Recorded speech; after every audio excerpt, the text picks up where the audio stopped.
अरुण'दयनि खेथ्रआव जादों। बे फिसा फिसा आसनिखौ माने आंनि बिसिया रायजोफोर जेखौ मोनदों बेखौ माने मोनजानो लुगैनाय दं आरोखि गोसोआव। ओमफ्राय अरुण'दयखौ माने खेबथामसोआनो एप्लाइ खालामदों बिसिडिसि थ्रुयै आरोखि। जोंना बिसिडिसिआ गसाइनिसिना गोलैयो नालाय खेबथाम माने एप्लाइ खालामनायावबो जायाखै आरोखि अरुण'दयआ। माने दस्राना जाना फैयो, आंनि बिसिना जाना फैया। ओमफ्राय थिग बे रोखोमनि बिसि फिसाय जों दावराव जाबाय। बोरो नोंनि एथ' गोबाव एबसुआव खाथिनि खालामबोदों नोंलाय, माथो बिसिनो अरुण'दयखौनो नोङो रायज्लायनानै बानायना होनो हाया। आंखौ बिसिया बिदि बुंबाय आरोखि। जों समायगथे बिदिनो गेंग्रें गुंग्रें जाबाय थायो आरो बिसि फिसाय। खि अरुण'दय मोननायनि माबा मोनसे आलादा प्रसेस दं खोमा, माने जानला मोनला राग जोंबानो जाया। खेबसे नङा खेबनै नङा खेबथामसिम जाहैबाय आरोखि। थेवबो गैया, मोननो हायाखिसै अरुण'दयखौ। दा बे खेथ्रआव आंनि बिसिया थांखि थां BPF आव हाबै थानो मोना। गैयाथाय गैया, जेबो मोनाबा BPF आव हाबै। ओमफ्राय बिसिया बिदि बुंबाय नालाय आं बिराद सिन्था खालामबाय। BPF आव हाबै मानि आङो सानहाबबाय आरो दसे। नंगौ, BPF पार्टियाबो माने जों बयबो रायजो राजा आइ आफा बिदा फंबाय बिब' बिनानावमोननि माने खुनु जाथि राव धोरोम हारिमु बासियालासे बयबो जाथिनि माने समान मोनसे समाज जौगानायनि हाबा मावग्रा मोनसे आदर्श गोनां पलिटिकेल पार्टि BPF पार्टिया।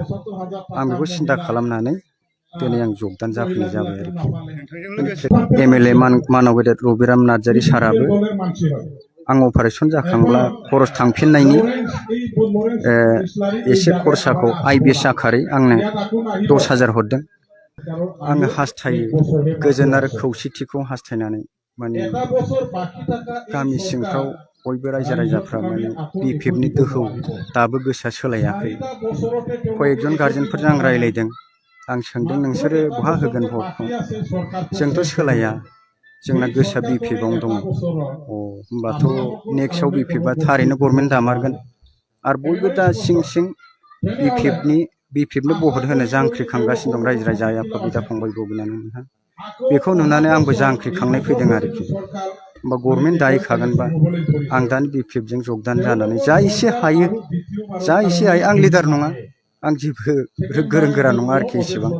आंनि हानायजों जा एसे हायो ओरैनो खारफा फैफा थांफा फैफा मावनायजों मना लाबायबायनानैबाबो आं हेफाजाब होनो होननानै दिनै आं जगदान जाफैबाय आरोखि। सुंद' मिमिक्रि खालामनो आवगायबाय। बोरैबा जुदि गोरोन्थि जायोब्ला अननानै निमाहा होबानो जाबाय आरोखि।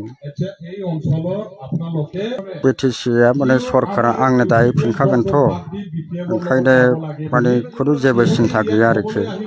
रायजो राजा आइ आफा बिदा फंबाय बिब' बिनानावमोनहा आंखौ दिनैसिम रावबो दुखु मोनाखै। आंबो बहुत मानसिखौ अनबोदों, सहाय सुजुग होबोदों, आरो बिसोरबो आंखौ दासिमबो बावाखै। आरो गासैबो आरो नै दाथ' साबसिनसो जागासिनो दङ।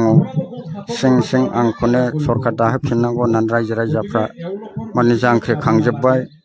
बेनि थाखायनो आंहा माने आंनि गभर्नमेन्टखौ दाहैफिननो हागोनखौ आंहा गोरा मिजिं आरो फोथायनाय दं आरोखि। ओंखायनो आं जेबो सिन्था खालामा। आरो नै एबारनि बे MP इलेक्सनाबो देरहाखागोना रोखाखा आरोखि। आं बेखौनो खावलायबाय रायजो राजाफोर।